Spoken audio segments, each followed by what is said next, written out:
Hello, everyone, and welcome to a brand new episode of the Need to Nerd podcast. I'm your host, Heezy, and I'm joined by my co-host. And Paddy B is the co-host. And I gotta say, man, like, the Olympics are over, and we tied 40 golds to 40 golds with China. And we obviously won the medal count by a lot. But if being late for this podcast was an Olympic sport, you would have won the gold handily, even on a day when you asked to record early. Brother, we did not set it. You said you might be feeling good after 3. So yeah, I was kind of waiting to hear from you. I'm gonna call a flub on this one. My text message was, "Hey, let me know when you're feeling better," and I did not get a response back. So you just jumped in here at 3:07 to see? Yeah, I figured I'd see if you were here because I got the show notes and started filling those out. All right. And now we're here. And we're here to talk about Deadpool and Wolverine. Something that is never late on arrival. The jokes in this movie. Oh, this movie was so good. I had to see it twice. And I've seen it 7 times. What? Yeah. I just go at night when my wife's asleep. Oh. That's a lie. Nice. I'm just making stuff up. I was like, you might be able to stream it from TikTok, but that's like real expensive. We just went on Tuesday, and then our Sunday date from a few weeks ago. So this week we are talking about Deadpool and Wolverine, the newest film in the MCU, as they call it, the Marvel Cinematic Universe, not the Fox Cinematic Universe, not the X-Men universe, not the DC Extended Universe. No, but the MCU. Before we get into housekeeping, though, I just want to give a little nerd fact of the week. I don't know if you saw this interview where Hugh Jackman is talking about his first day on set in the Wolverine outfit. And he gets on set, and a person that he's become friendly with, one of the crew members, whose child's name is Logan, just burst into tears when he walked out. And gave him a hug and said, "This is the best day of my life." And as somebody that has had kids, has been there, those days where your kids are born, I can't imagine anything more amazing than being there when Wolverine walks on the set the first time in that outfit. Let me tell you something. Childbirth, overrated. Not the greatest. You know what is great? Is Hugh Jackman our Discord in a Wolverine costume? Why? Tell me about that. What's our Discord? Our Discord is popping today because you know what I'm also late on is getting started on a fantasy season. Symptom of doing the show and trying to catch up on everything, but fantasy football season is upon us. So there's so much stuff in the Discord.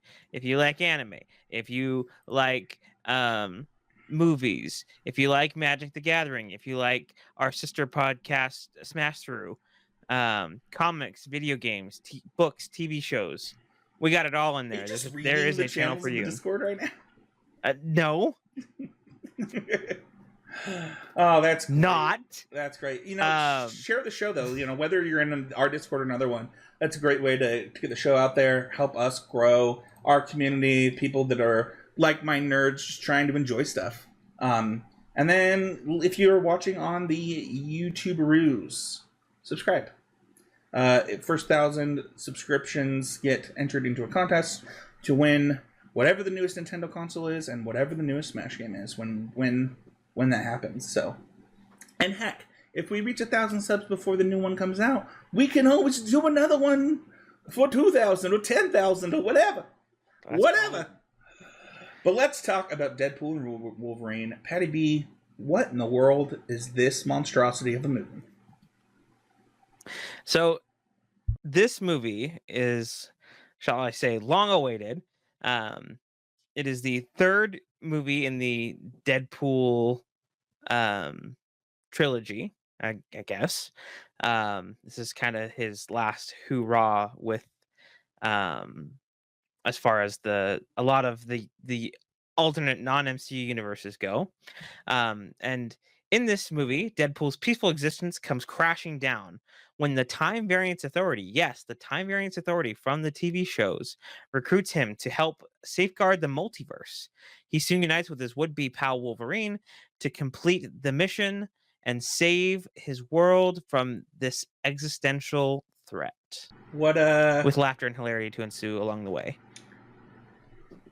This is going to be different. We don't usually often review movies that are this new. So I just want to say we're going to give our first impressions, our initial impressions, without giving away spoilers. If you haven't seen it yet for some reason, first of all, if you're this far into the episode, this is Deadpool and Wolverine, and so there might be some more adult content than you're used to on our podcast. So if you're listening with your kids in the car, maybe wait till you drop them off at daycare and listen to this a little bit later. Additionally,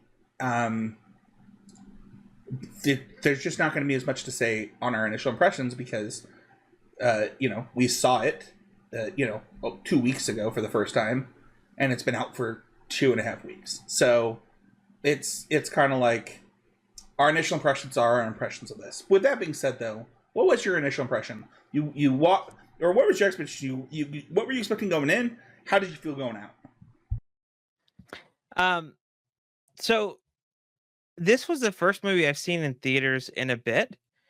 We used to go like all the time when we had our movie pass. And just like the experience of being in a live theater was great and also weird. Like being back in, not because even when I was still going to see movies a lot, you could pretty much find a spot wherever, and be just fine. This movie was so packed in this opening weekend when we went and saw it, and on the for what it's worth, I went on the Tuesday, like $5 Tuesday with Shelby, and it was still packed. Obviously, I think because the price point there, but it yeah, it's the first movie I've seen in a while, and I'm glad that we went and saw it in theaters. So if you have not watched it and still need the opportunity to do that, go ahead and see it in theaters if you can. I didn't answer either of my questions. What was your expectations going in, and how did you feel leaving the theater? My expectations going in, I've been trying not to have as many, keeping an open mind when going in. I knew that it was going to be a wild movie, and that I had to kind of be on my toes looking for every reference and every Easter egg that I could. Still didn't catch all of them the first time around. Found a lot more the second time. When I left the theater, I was covered in popcorn and very full, and it was great. I don't know. So for me, I feel like this comes up a lot on this podcast, but I loved the X-Men trilogy. Like I loved all three of them. I know that there's a lot of people that can't stand Last Stand. Mm-hmm. I went and saw that for my birthday with my dad, actually, which is really cool. Like getting to do something alone with my dad when he has 6 kids was like always something really special to me. And I loved all 3 of those movies. Like they were the superhero movies. Like when I was a kid, like the X-Men trilogy was like that was peak superhero movies. And so for me, like Hugh Jackman as Logan has always held a special place. And I just remember hating Origins so much. Like, and I've probably seen Origins now 5 times because like I used to work grades at homes for handicapped youth, and so I would be there while they were sleeping, make sure that they were safe and stuff in these group homes. And so one of the things that would happen is, they had to deal with DirecTV, and DirecTV at the time would play these movies a lot at nighttime. So I've seen Origins quite a few times. Was Green Lantern one of those movies? What? Was Green Lantern one of those movies? I have seen Green Lantern a few times, actually. Yeah. I think, yes, it was. I don't know how DirecTV gets the deals on like the bad movies, but they got them a lot. They're the cheapest, my guy. Yeah, that's why they roll at midnight. But like, my introduction to Deadpool originally was this. I won't say where I was, because I don't know if I want that on this podcast. But I was introduced to Deadpool through a comic.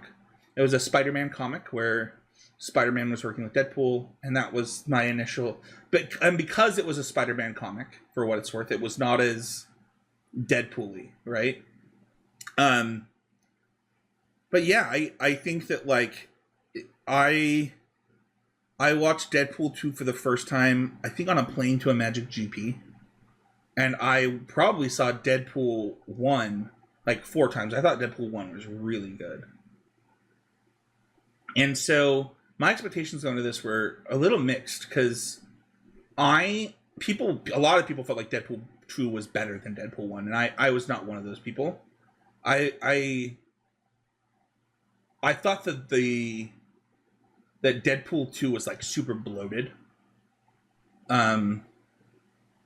Still really funny. Like, don't get me wrong. I thought it was quite funny.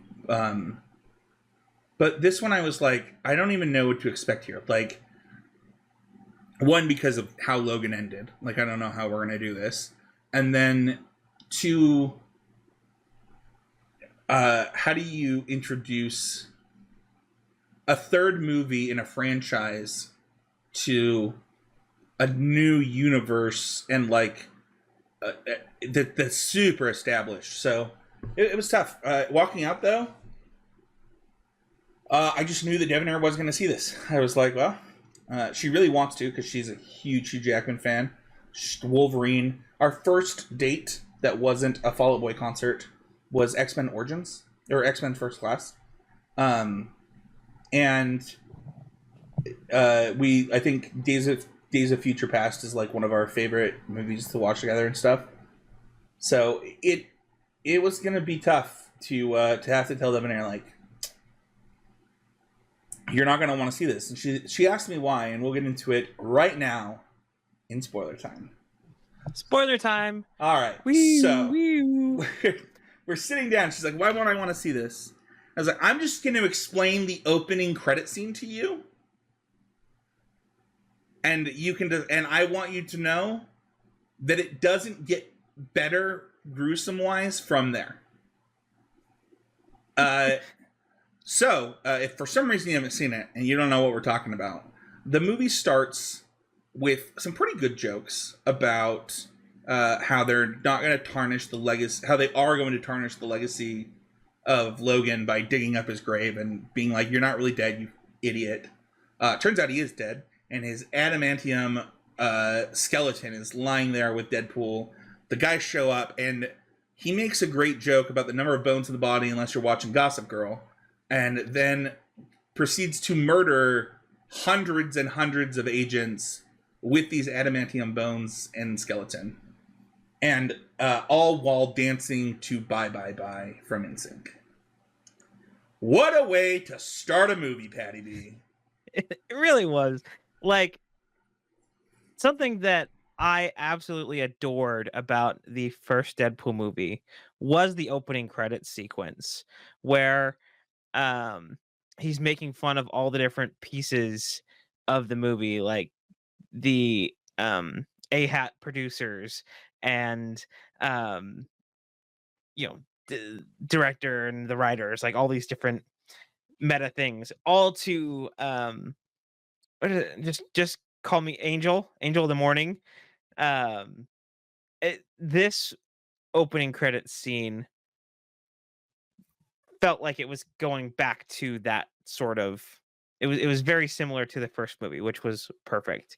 And as a '90s kid, having NSYNC in this movie, Shelby and I were dancing in the theater. Fun fact: in our seats. In X-Men Unlimited, or wait, the second one, X2.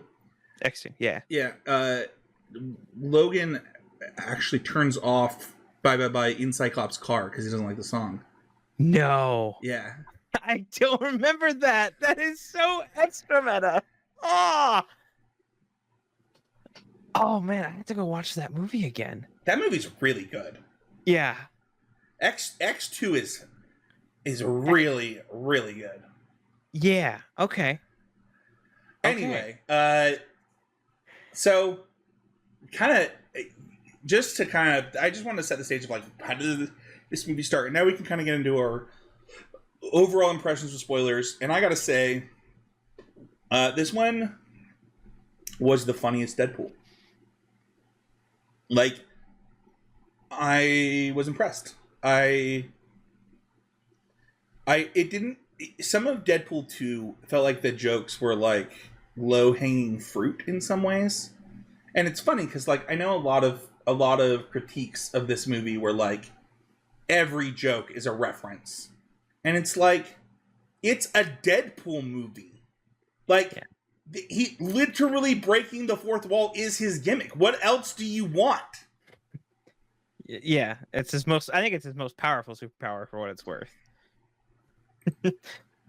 Yeah, and for what it's worth, you know, it didn't go rotten even with the critic scores. 78 by the critics, even with the complaints. 95 audience score. So, and you know, I feel like you can chalk up some of that percentage to just people that took their kids to a Deadpool movie for some reason, or you know, the wonderful couple sitting behind us while we were watching it. Oh, yeah. I guess that's something to talk about as far as like, yeah. I think it's wild how many, even though there is, you know, Deadpool is what it is, and there's already been 2 movies of it. You still had people bringing their kids to this freaking movie, which is not great. And then you had grumpy people like the people behind us who were like complaining about the vulgarity of it. And it's like, how at this point do you not know what rock have you been living under that you didn't have that, you know, knowledge, general knowledge about who this character is? It's so funny. It. I think that people literally just Google most popular movie right now and then go buy tickets and show up. But like, I would never take my son to an R-rated movie. Like, probably not until after he's like, I don't even know the age that I would like let him watch an R-rated movie. Yeah, it's hard to know, I guess, until they're there. Like PG-13 is literally a parental guidance until they're 13. Yeah. And so you have to be 18 to enter an R-rated movie without a parent. And like, I don't know. Any other overall impressions before we get into our favorite things about the movie? Yeah, there were lots of references. Obviously that's, you know, talking about that sort of as a critique or what have you. There is like I would say that it does help to have seen some of the like Loki season 2, some of the stuff that involves like Loki season 1 that involves the TVA, to kind of have an understanding about that organization and how they're handling the timeline. I think that would be something that would be helpful when seeing this movie. Not just because like I don't think you get like it does a good job as far as um being its own thing, but like I could see how you might not understand like what if you don't know what the TVA is doing and why um the villain of the movie, what did you call him, villain, was it his name Proton or something? What, I can't remember. The rogue TVA agent. Is that who you think the villain is? He is the main villain for Deadpool losing his universe. You're talking about Paradox, right? Paradox. I knew it started with a P. paradox, a most ingenious paradox. Like why what he's doing doesn't align with what the TVA's new goal is, right? And how that organization works. Having an understanding of that would, like, I think is beneficial. Never seen season 2, Loki. I know. I didn't think I lost anything from that movie. Which is a testament to how well this movie did. Even if I think it would be a benefit. All right. So we have favorite characters, favorite cameos, favorite storylines. And there's so many things in this movie. We're gonna pick 2 for each of them. Pick 2 Deadpool review. That's a meta joke. Let's go with favorite character first. I'm gonna let you. We'll back and forth it here. Yeah. Man, there is. I think it has to be Hugh Jackman as Wolverine. For me, like having him back and going through his growth and his storyline of, you know, completely being the worst Wolverine ever, to being the best Wolverine and the one that we really needed.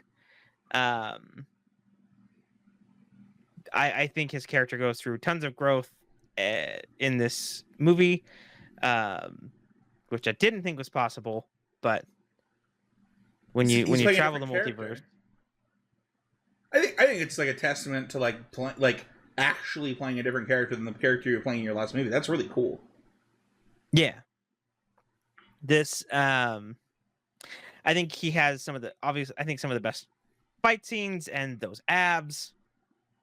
Good gracious. I don't know how these men stayed so jacked. I want to get on whatever plan they're on. It's chicken and rice. And then just gym. Yeah, I mean it's a high protein macro diet and working out. I think a little bit of that last scene when they break the Time Ripper is CGI, but I don't know, man. Hugh Jackman's been ripped a lot, but he's been ripped for so long. It's crazy. My favorite character, like if I were to pick my pack one, it's Channing Tatum as Gambit.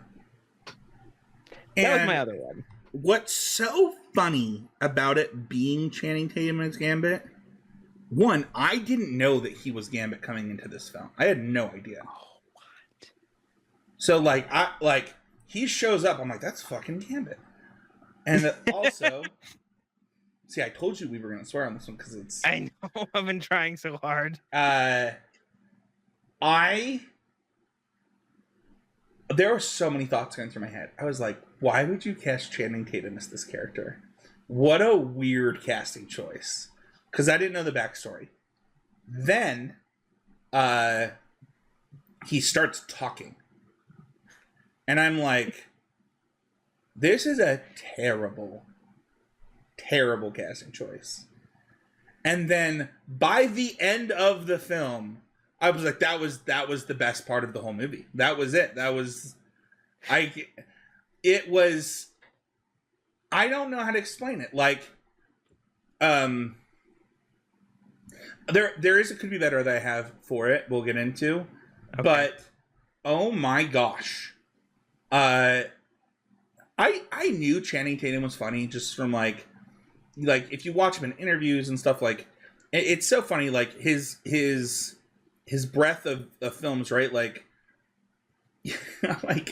like Magic Mike, and like then you've got like a bunch of rom-coms, and like his filmography is like just weird.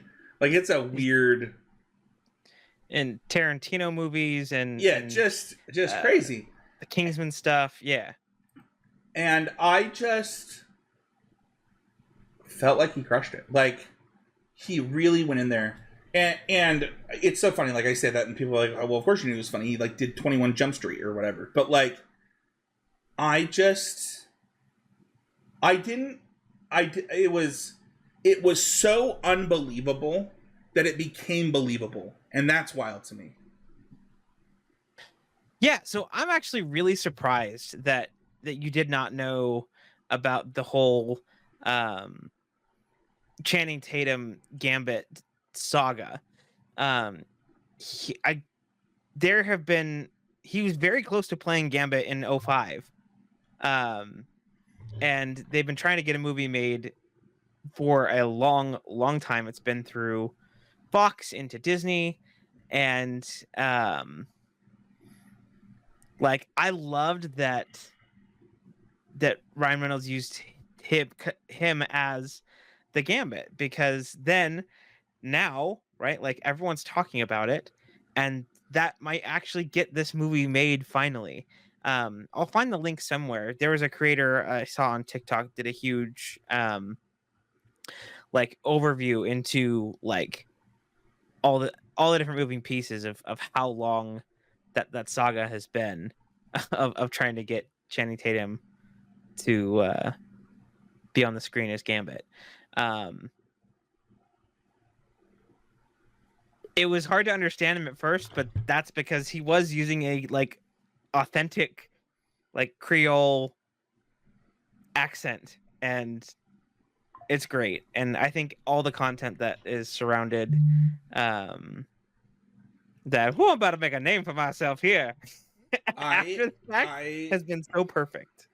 I've probably sent my wife 300 of those TikToks.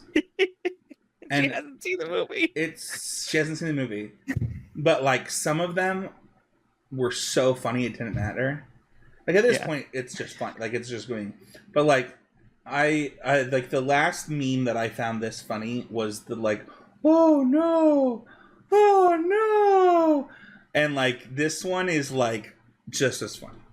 My second favorite character is I think a little bit harder, because I hate to say it, but I think it's Dogpool.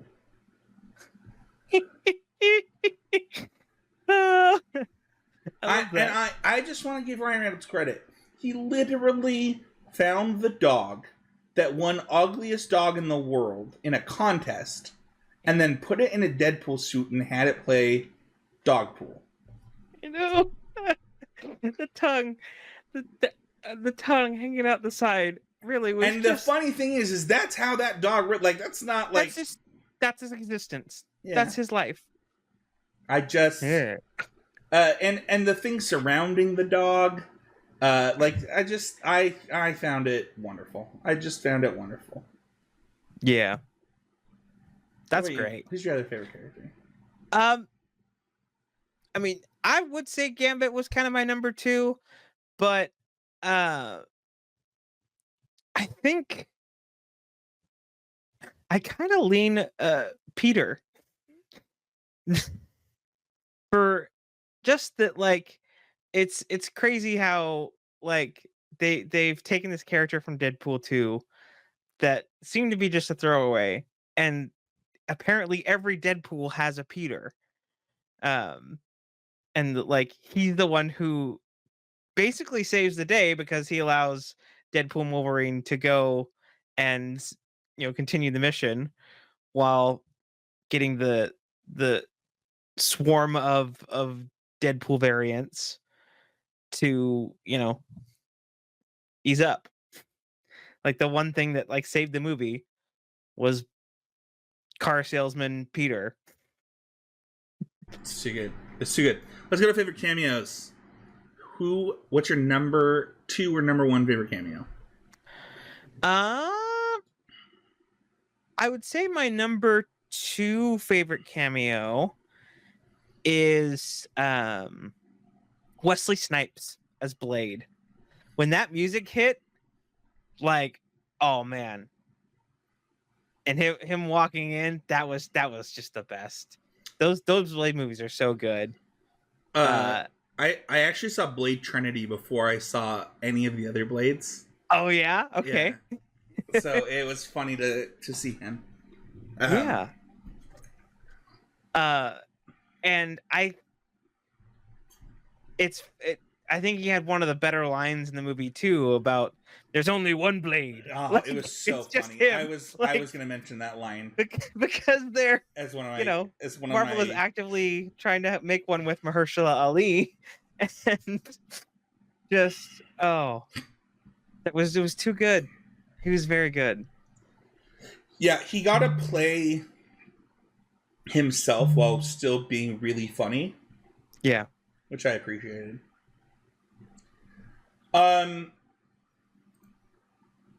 I think that my number 2 favorite cameo was Henry Cavill. It's so short. I told Devonair about it, my wife, and she was like, "That's so sad. He doesn't get to be in his own franchise anymore. Like, he's not in The Witcher. He's not in Superman. But he's like, playing Logan for 3 seconds on screen." It was pretty good. It was really funny. Like, really funny. It is my number 2 favorite cameo. What's your number 1? Yeah, adding on to that, the cavalry, just the way that Deadpool does it, and him doing the loading up his arms like in the Mission Impossible movie with how he does his claws was just extra icing on top, extra spicy. I think my number 1 like cameo, I was going to cheat and say like the Wolverine search, as far as like having the comic book accurate like size Wolverine and going through and finding all those different variants. But I kind of lean Jon Favreau as Happy Hogan. I think that like interview back in I think it's set in 2017 or 2018 after Deadpool goes and cleans up his timeline. He tries to become an Avenger by meeting with Happy Hogan on Earth 616. And some of the jokes they make about Iron Man are really timely now that we know that Robert Downey Jr. is coming back as Doctor Doom. And it was really cool. I think one of my favorite like lines from that was Deadpool is like, I need to be an Avenger. I have to be. And then Happy's response was, well, then you're not the right candidate, right? Because the Avengers don't have to be, because they can, right? Like it's not like a need. I love it. Just to serve. So yeah. My number 1 is Johnny Storm, and it was not number 1 until the end credit scene.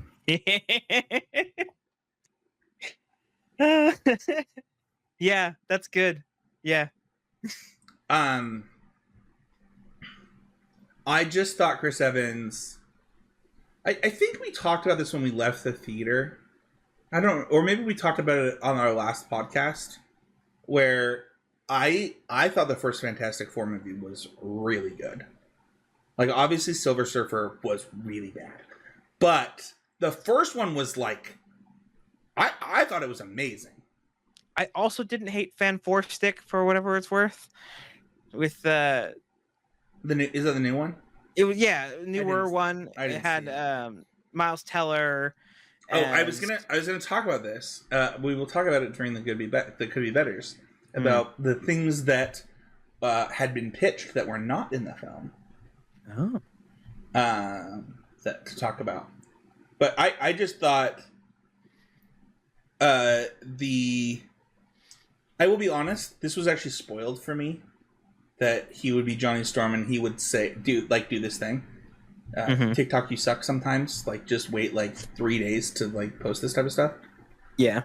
But I loved it. I thought it was hysterical. I thought that the way that, having Chris Evans back in the MCU at any capacity is really fun. And I thought that end credit scene was like, it was perfect. It was so Deadpool. It was great.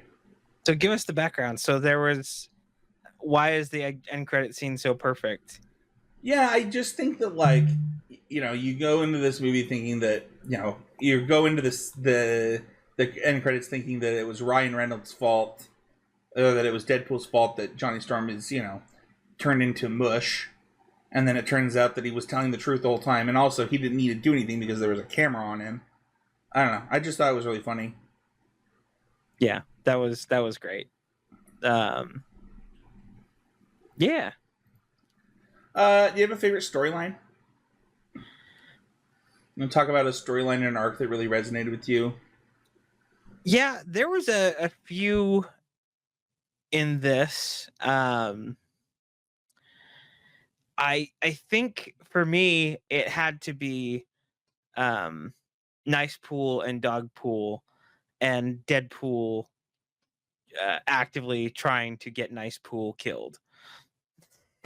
And when he found out that he could not that he didn't have the like invincibility like all the other Deadpool variants, that Deadpool definitely straight up murdered Nice Pool to get ownership of Dog Pool.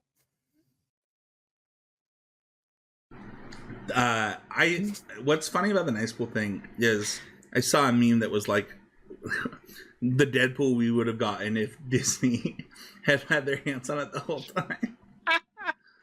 I think someone called it like Van Wilder Pool. He did in the movie. Yeah. They make that joke in the film. Oh, is that why? Okay. Come on, Patty. I must have forgotten the joke. That's literally, he calls him Van Wilder, and he goes, I can break the fourth wall too, and then he looks at the camera and says, the proposal. The proposal. And that's all he says. Yeah. Okay, right. Remember that one. That was great. Man, my favorite storyline.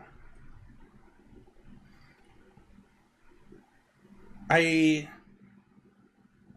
think that my favorite storyline has got to be Gambit's. Like, after learning about the history behind Channing Tatum trying to play this character, and like jokes about like not knowing where he's from or like what universe he's a part of, like they all just hit so hard. And like I kind of got them while it was going, because I was like they kind of explain a lot of it during the film in some ways. Mm-hmm. But like it was a film that never got made, that was supposed to be made, and like stuff like that. But I just think that I don't know. I can't imagine wanting, like, it's almost like what happened with Ryan Reynolds, right? Where like you really want to be this thing.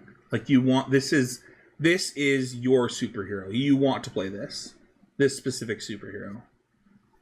It would be like 17-year-old Spencer getting the chance to play Peter Parker. Like it's just like, and you finally get the opportunity, and you have complete freedom with it because it's a Deadpool movie. And I don't know. I think that like the whole thing is great. Knowing that it is possible that they make it out due to the post-credit stuff and like all that. I really hope we get a Channing Tatum movie because of this. And I really, really enjoyed the kind of the story behind, like,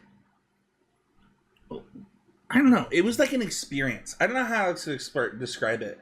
Where this character that I didn't expect, because I try to avoid spoilers and stuff like that. I'll watch trailers. And, we've all heard me complain on this podcast about how some trailers just go way too far. I'm like, why did you show any of that? And I didn't feel like they did any of that. I really felt like they really crushed it with this specific movie. I thought the press tour was fantastic. that Hugh and Ryan did. I don't know if you watched their Hot Ones. I thought it was great. Oh yeah, I love Hot Ones. That's a weekly ritual for me. For what it's worth, is ordering Buffalo Wild Wings boneless wings on Thursdays and watching Hot Ones. Do you really do that? I really do that. Yeah, every week. I didn't know that about you. That's so cool to learn. Yeah. Let's talk about Could Be Betters. And I'll go first. I thought that the scene with Happy was like the worst scene in the movie by a substantial margin. I didn't think it fit into the film at all. It made zero sense. I don't think that it actually contributed to him needing or wanting to be an Avenger. I didn't think that Happy's speech made any sense at all. I thought the scene sucked, and I would have just removed it from the film. Learning that it was added at the very end because they were supposed to have a scene with Ghost Rider with Nick Cage that got canceled, and they needed to fill that slot was interesting. I know that it was one of your favorites, but I just was like, this is horrible.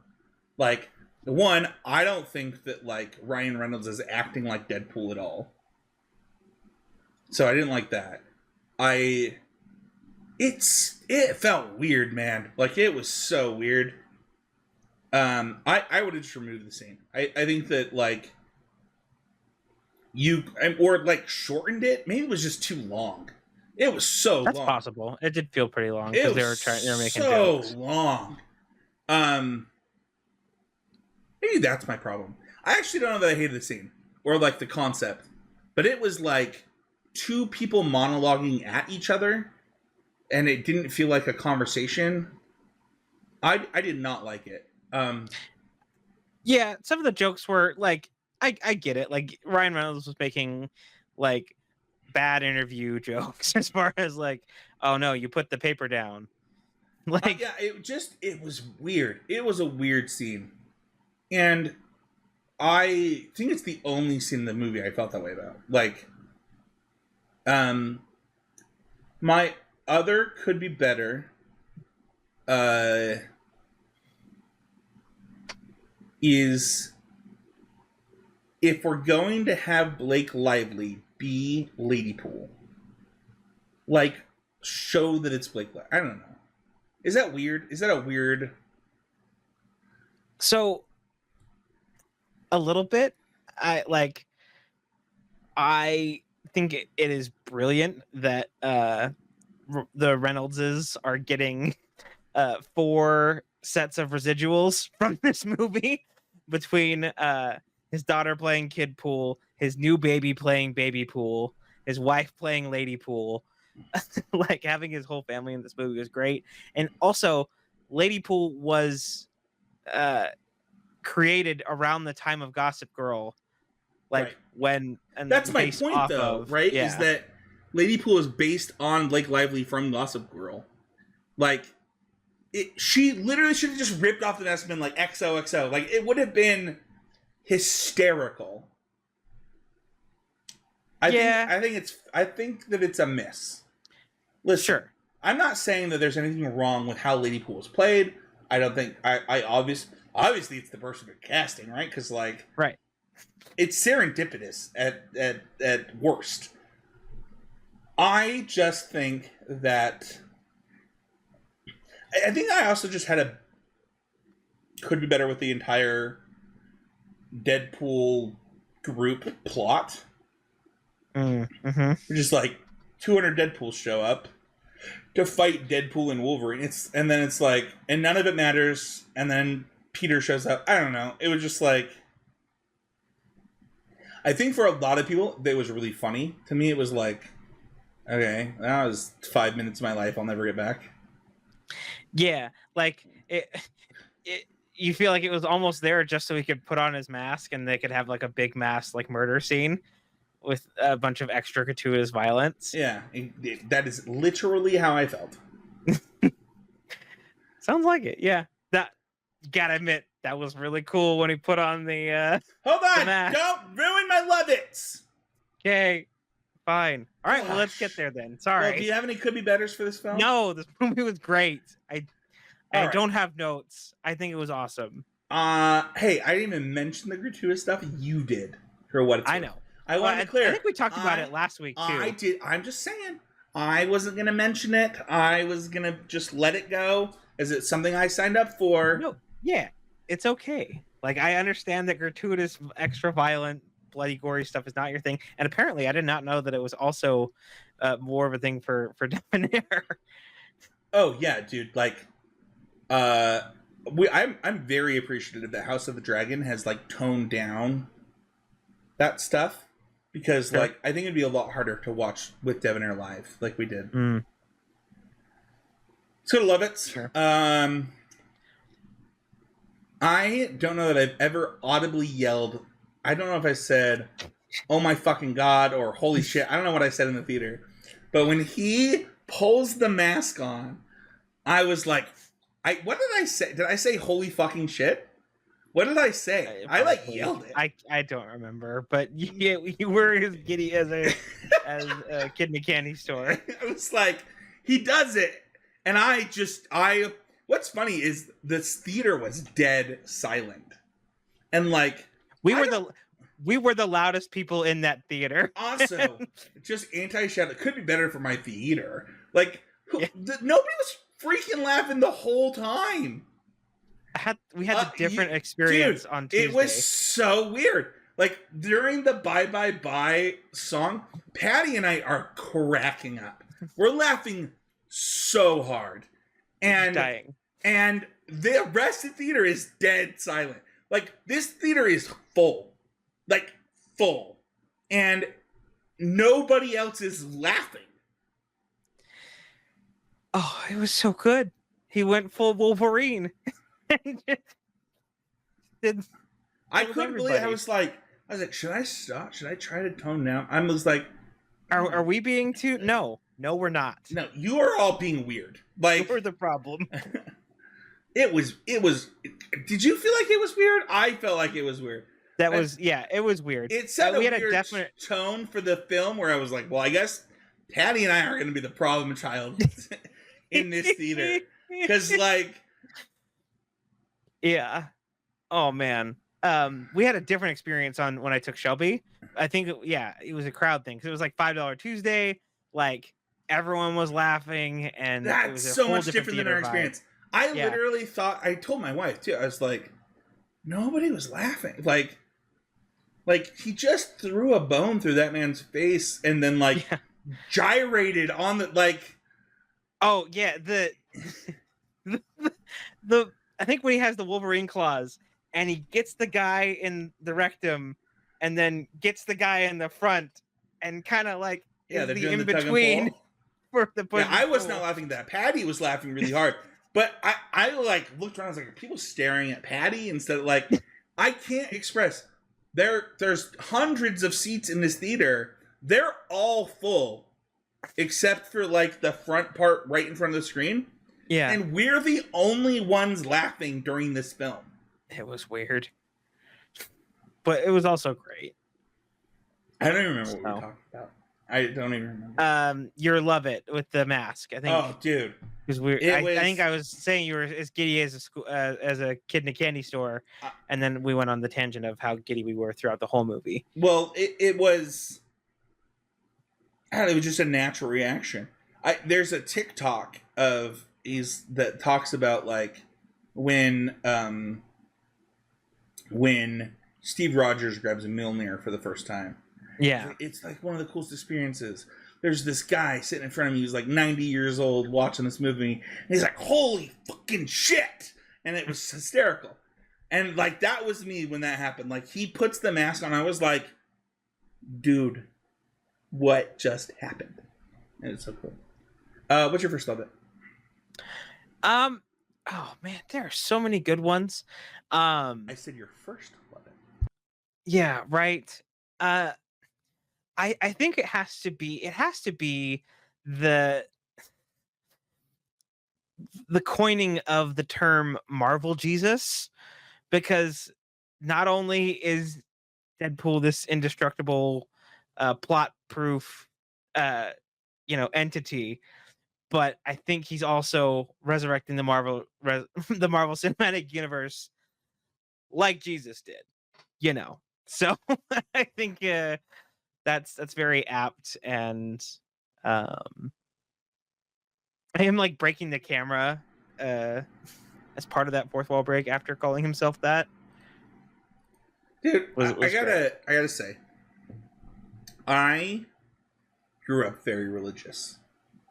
Like, I was a very devout believer up until my late teen years, and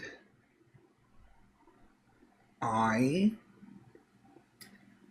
cannot believe that just the idea of somebody referencing Jesus would upset people as much as it did. Yeah, I mean, Olympic ceremonies. That was not Marvel that, Jesus. but, Yeah, I know. That's just Christianity stealing from other cultures. Yeah. I don't know. I think that Marvel Jesus was like funny in the fact that like it is something that Deadpool would believe about himself. Like it doesn't have anything to do with your religion or whatever. It is how like it is within the character of Deadpool to believe this about himself. And that's funny. Like that like believing you were the savior, you're the chosen one, and then finding out it's not you. Like you're not that. You're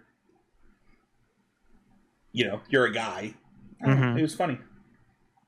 My next up is a joke. And I think it's the first joke that Jennifer Garner says in the whole. Do you know what I'm talking about? They reference Daredevil. Oh, yeah. Yeah, I do. And she's like, we're not going to talk about that. And I cracked up. Like, or like, we've moved on. I don't remember what she said. She said, I have it up here on the wiki. I just scrolled by that one where where did Jennifer Garner go? I think she was like, it's fine. It's so funny. Yeah. Here's the thing, man. Like, divorces are messy. It's like, relationships are hard. And I just think Jennifer Garner is like an angel. Like, and like, the fact that who is, I think she's a pretty private person. Like, she's like,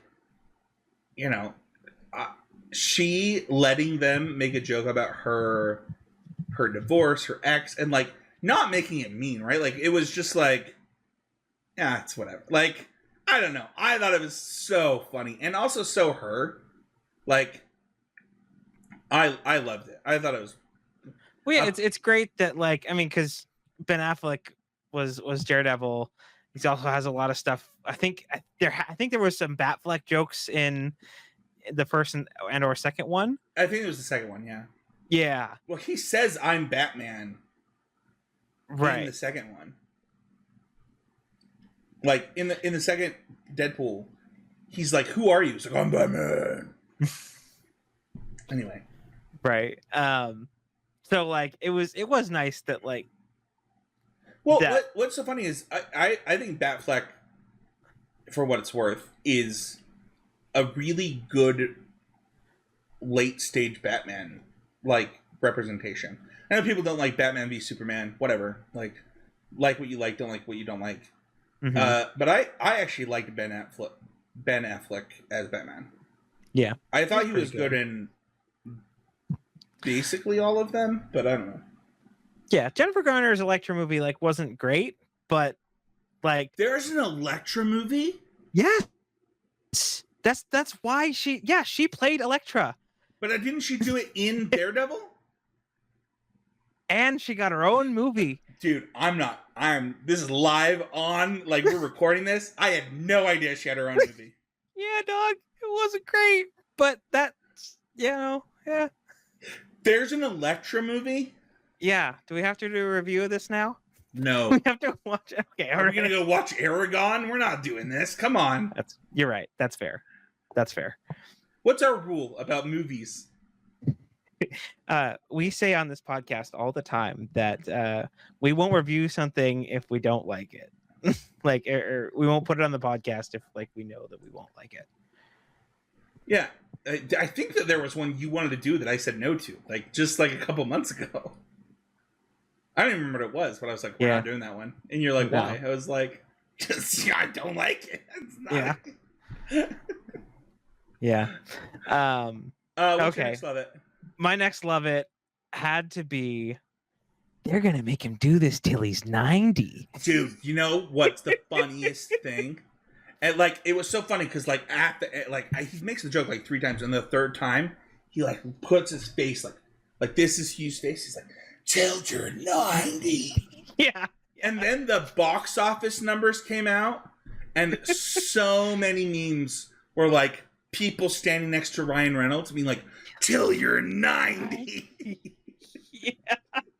That's so good. He's he thought he got Hugh with this. And it's like, no, dude, you effed up. Like, your second film was kind of like not as good as your first one. Now your third one's like a banger. And like, you're in trouble. Like, you're the we now have, apparently we have 2 of these, right? We got Robert Downey Jr. and we got Ryan Reynolds in the MCU. It's like, yeah. I actually feel this way. I actually feel bad about this, and feel this way a little bit about, just for reference of this joke. There's some details coming out about Spider-Man 4, and I don't think they're going to let him sign on to Spider-Man 4 without signing on to Spider-Man 6. And that's just so that's so much, because if he does Spider-Man 6. It means he does Avengers. It's probably some other movie that he's in. Yeah. So it's not really a 3-movie thing, right? It's like probably a 7-movie thing. He's gonna make so much money, but yeah, part of it too is I think is your story done? Yeah, they're gonna have to find a way in between it, to finish that story.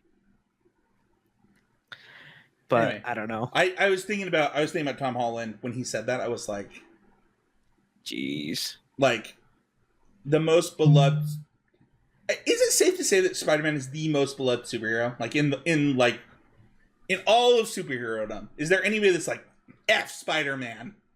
Yeah. No, I don't think that's And the thing is we got Spider-Man, we got Deadpool and Wolverine. We're gonna get a Deadpool and this is like comic book accurate. Movie. Yeah. We already got a Spider-Man and Iron Man, which is another really important one for Spider-Man.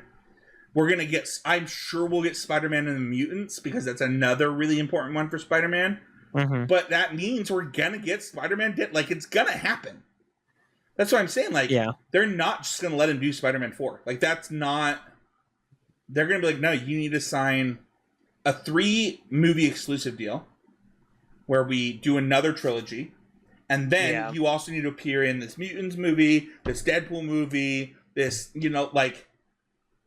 And honestly, if we're being honest, it's probably Ryan Reynolds' fault. Like, he might have actually just ruined Peter Parker's life. Like, Tom Holland has to be so furious right now. I think I'm fine. Yeah. What's your next one?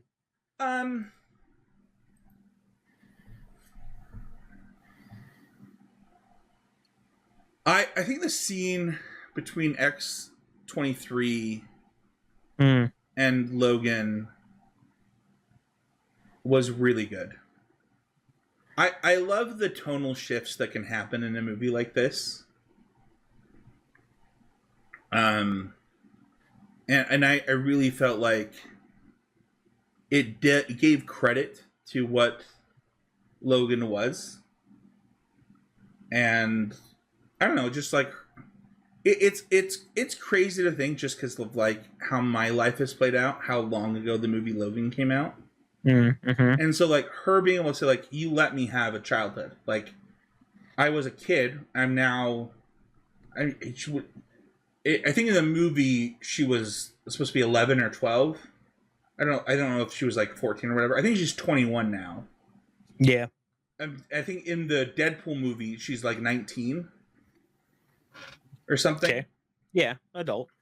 Like, that's a huge chunk of your life, right? Like if you go from 11 to 12 to 19, like that, you change as a human, and like you would learn a lot about yourself. And I just thought that was really powerful.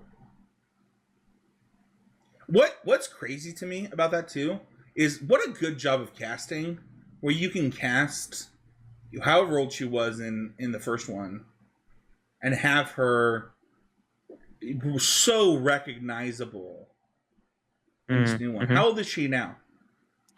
Well, Deadpool or Logan came out in 2017. Okay, so 7 years ago. 7 years ago. So if she was 12, yeah, she'd be like 19. How old? How old is the actress? Quick maths. Born in 2005, so she's 21. Okay, dude, did you see how solid I was on that one? That was great. Let's go. I'm pretty sure. What would that have put her then? So I was right, 14. Dude, let's go. Woo! I don't know. I think that it just really goes to show like what crushing casting will do. And also, why not to just cast old people in every freaking young adult teenage role in human history? Like, do you like that's a huge payoff.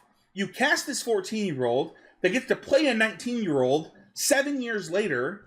I don't know. I just it worked. She was very quiet about it, right? Like that. I didn't know that one. A lot of stuff gets spoiled or like rumored, right? And you hear about it. Like it's hard to avoid it while being on the internet.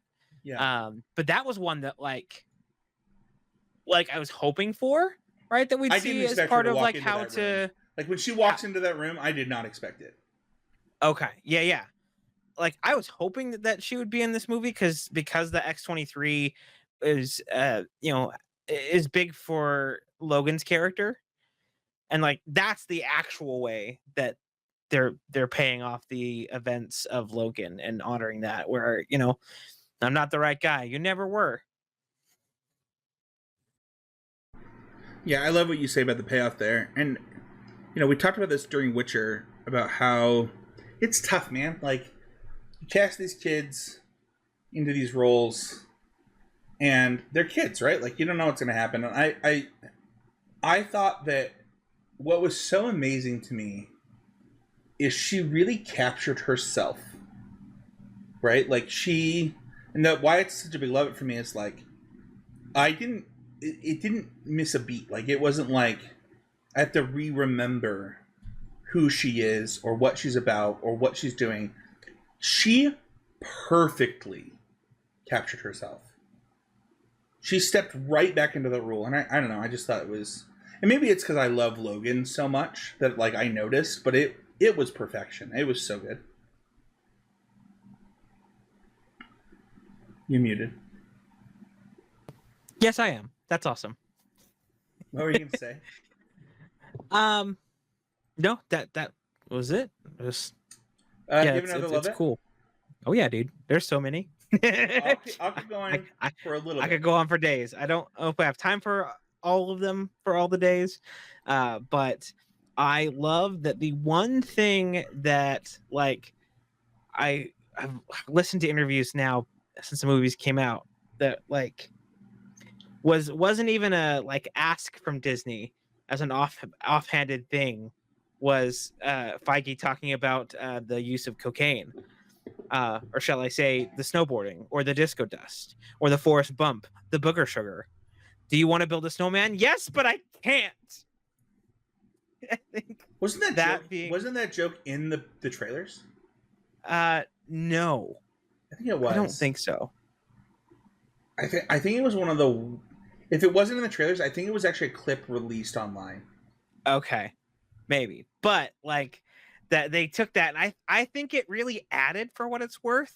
Like, I think that was a better joke that like Deadpool couldn't do cocaine because it was such a big, part of Blind Alan Deadpool movie in the first couple movies.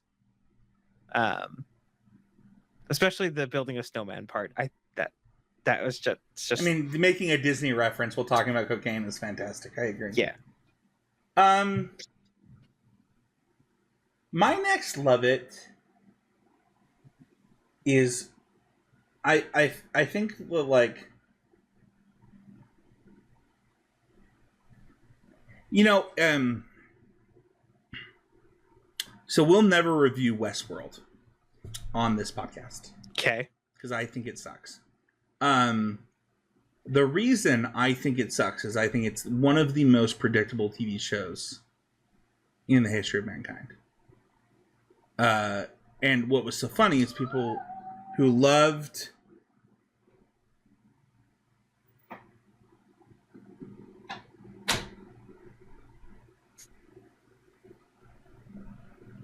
who really loved guessing what was going to happen next. Like, that was the craze. It was like, oh my gosh, I saw that coming. It's like, yeah, we all saw that coming. That was obvious. One of my favorite moments in the movie is Deadpool trying to connect the two connectors. And I was like, well, there's two things that can happen here. One, he could just use his katanas. And he could do that. Or he could just grab arms with Wolverine as he uses his katana. And Wolverine can use his claws. And then we're good. We're golden. And then it happened. And I was like, well, that was great. I'm glad that that's the way that it went. Yeah. And I think that, like, it's okay to have predictability when you have unpredictability within the predictability. You know, for some reason, Logan's clothes shoot off of his body. Not sure why that happens. Because he's so why does only one of their clothes explode off their bodies? Because oh yeah, Deadpool's suit is the one that was given to him by the TVA. Nope. Right? So he's wearing that brand new suit that is I don't accept. Impervious to time. Could be better. You already took one of my next could be better, which was Wesley Snipes' line, for what it's worth. Gotcha. Okay. It was too good. Or did I say could be better? I meant love it. What's your next love it? Oh man, there are so many. One more each. Oh, okay. Weird, but I loved the shitting on the Honda Odyssey. and then dude, I want a Honda Odyssey so bad. Yeah. Then he comes around and is like, it go through all the features and like it was basically an ad for that, and then like they crash into a Kia one, like when they come through the time, that whole bit was fantastic. I want a Honda Odyssey for what it's worth. That or saying that Paul Rudd finally aged. Did they say that? Yeah, because his big suit is like, it's a skeleton. Yeah, and there's the skeleton. That's Paul Rudd finally aged. I actually missed that joke. That's great. My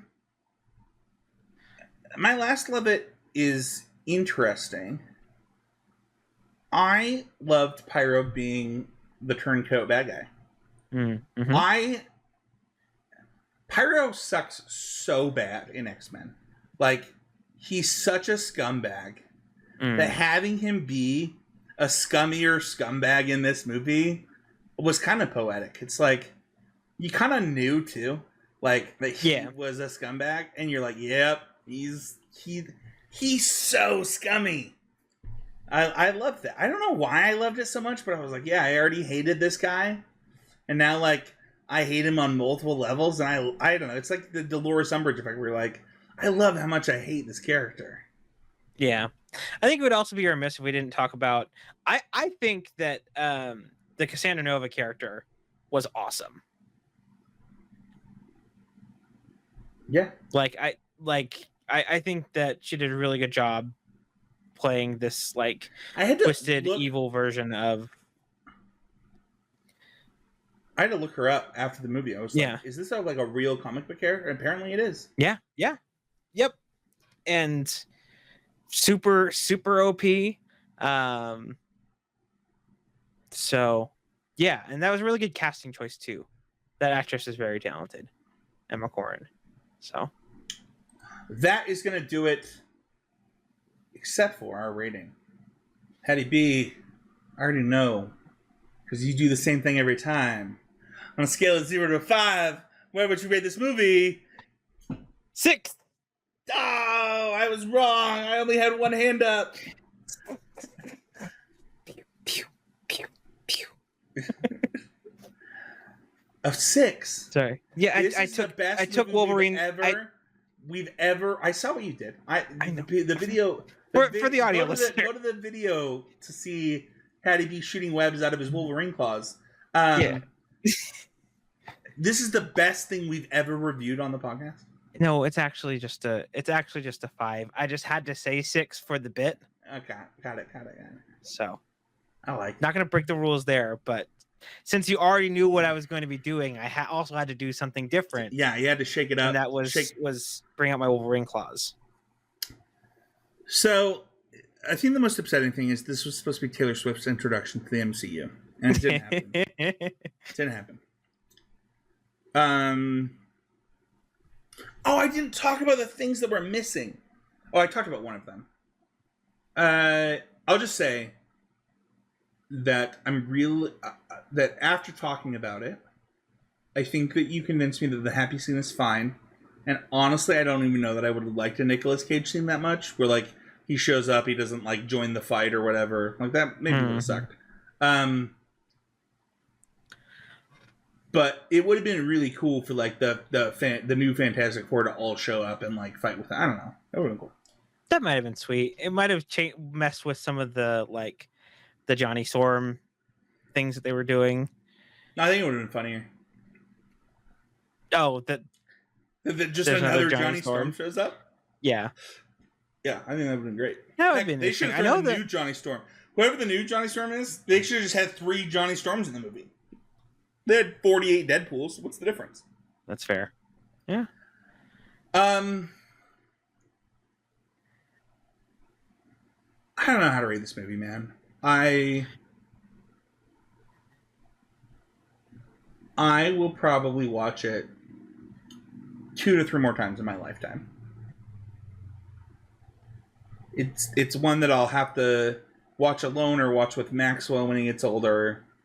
Like, it's not like a comeback. I loved this movie for what it was and for, you know, improving upon the previous film and all that. I'm going to give this a 3.5. Wow. I think Deadpool's too gruesome. I think that this film had way too many references that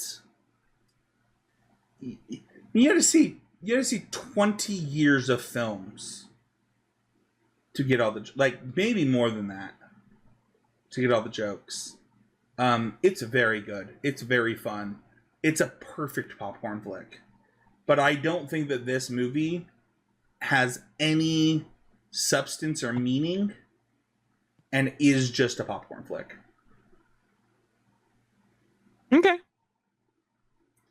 Man, you're acting like a 3.5 is like an insult. It feels like it. Isn't that like Wait, all these amazing things to say. I guess, here, I'll give it a 4 so that it's a B. You give it a B. All right. I'll take a B. Also, I think your popcorn take is an F. The kettle corn from Cinemark is gosh, do not debate me on this. Actual delicious kettle corn is substantially worse than popcorn.